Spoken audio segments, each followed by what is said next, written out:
just make sure that you've got all the air vent holes lined up nicely, just to test that. And you might want to just gently get a file and just clean that area up so that the glue that you're going to be using sticks to that nicely. So just rough that up like so. Do the same on the inside, but just be careful of the lugs that you're going to be fitting into those holes. So get your glue ready. Once again, just test fit that, making sure that you're getting that right. Get your glue ready, and then what we're going to do is we're going to stick that together. Now, take your pads, get your needle file, just clean up the insides as we've done before, and it's mainly, as you can see there, it's grey.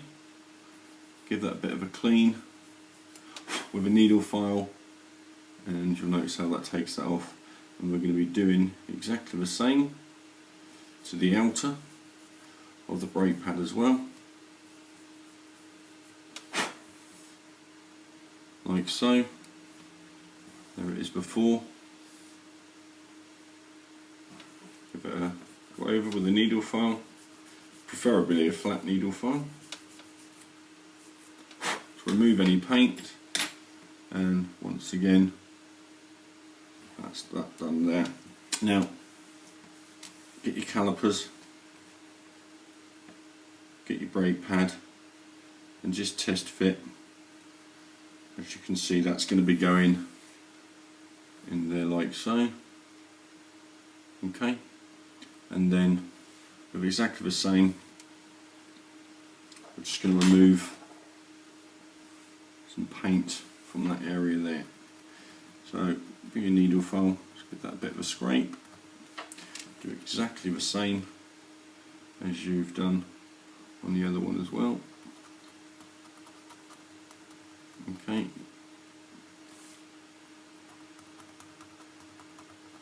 Like so. And then you can either use super glue, but once again I'm going to be using the Mech adhesive. And one thing that I find is a lot easier, and that is if you actually put the brake pad in the position first, get your Mech adhesive, okay, which is plastic weld, just a little drop on the end, drop that into where that seam is, hold that there, push that down, that's that glued in. Do exactly the same with the other one, trying not to drop it, throw it all over the place.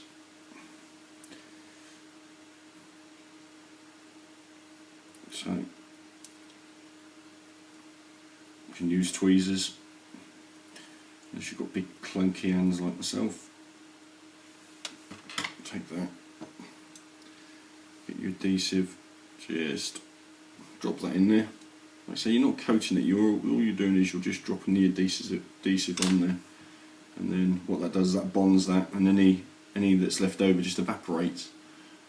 Okay, and then that's that done. Okay, now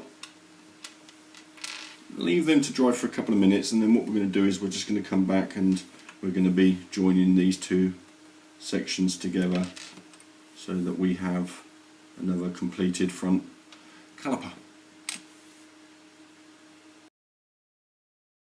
Okay, right, that dried. Doesn't take that long to dry. Now we're going to be fitting these two sections together as we did before.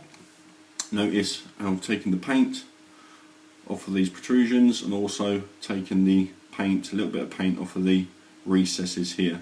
So just test fit so you know how that's going to fit, and then once again, without them bouncing all over the place, we can take our adhesive. Once again, I'm using the Mech adhesive, and I'm just dropping a little piece in there. Once again, take another one with a little drop,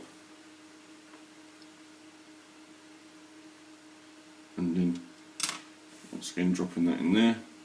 Just hold that, pressing together, and there's your final front caliper done. Okay, so put that aside, allow that to dry, and then we'll come back for another part in a moment.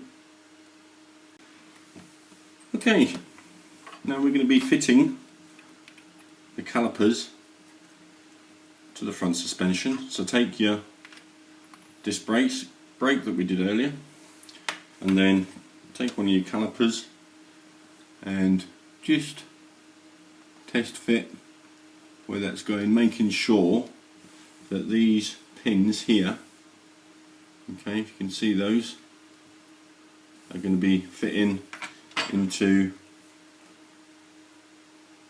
these holes here and here. So just test fit, making sure that you've got that correct, like so. You can do exactly the same with the other one if you want to, and then get your adhesive ready, and then just apply a small amount of adhesive either on the end of these two pins or in the two hole recesses, and then align them up. And we're going to be using plastic adhesive for that. Get some masking tape ready as well if you want to, because when we've actually glued those together we need to make sure that they're nice and straight and held into place, so that at least they're allowed to dry. Once that's done, do exactly the same with the other side, and your final piece should look like that. So just place that to the side and allow that to dry, and that completes this stage.